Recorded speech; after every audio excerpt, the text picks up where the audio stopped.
जय हरी माऊली. जय हरी माऊली. राम राम. राम राम. त्याला पेढा दे भाऊ पहिला. आता पेढा घ्या. तुमचं काय नाव? तुम्ही पहिल्यांदाच पप्पू भेटले? गाडेकर. पप्पू गाडेकर का? हा. नाही येत आम्हाला यांचे भेटेल. बंधू. असं आहे का? मग पहिल्यांदाच भेट झाली आपली. तुमचं काय नाव? समाधान. हा पुतण्या आमचा. असं असं. पेढे काच काय घेतलं ते सांगा आम्हाला अगोदर. आमचे कांदे आज 3870 रुपये गेले. अरे वा, मनासारखा भाव. अभिनंदन बरं म्हणून का. तुम्हाला पेढी आमच्या किती ट्रॅक्टर नेलं होते? तीन ट्रॅक्टर होते आमच्यावाले. साहेब घ्या अर्धा घ्या. हो, आम्ही नाही हो, अर्धा बस बस बस तुम्ही घ्या. याच्यातून घ्या थोडा. आम्ही घेतला. घ्या थोडा घ्या. देवीला पेढी वाहिले. आम्हाला हाच आहे का? मग आम्हाला अभिमान नाव तुमचं शेतकऱ्याचं आज खरं फक्त म्हणजे. शेतकऱ्याने ना गर्दी नाही केली पाहिजे बरोबर. मार्केटला. एवढाच विषय ते काय आता लोकलचे कमी येत्या, बाहेरचे जास्त येत्या. मग बाहेरचे एखाद्या वेळेस कमी होत्या किंवा लोकलचे मग वाढून जाते. बरोबर. एवढाच मुद्दा आहे.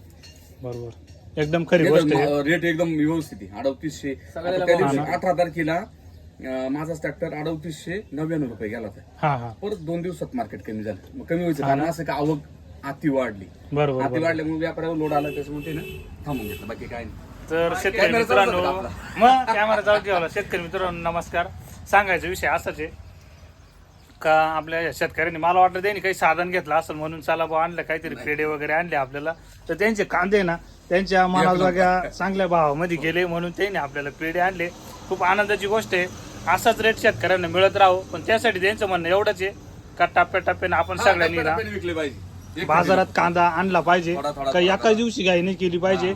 का जेणेकरून आहे ना मग आता व्यापाऱ्याच्या दृष्टीनेच काम होऊन जातं की व्यापारी एका त्याचा दिवशी फायदा ना झाला. हो 2 दिवस. मग ते माल भरून घेतात आणि त्याचा दर खाली होतो.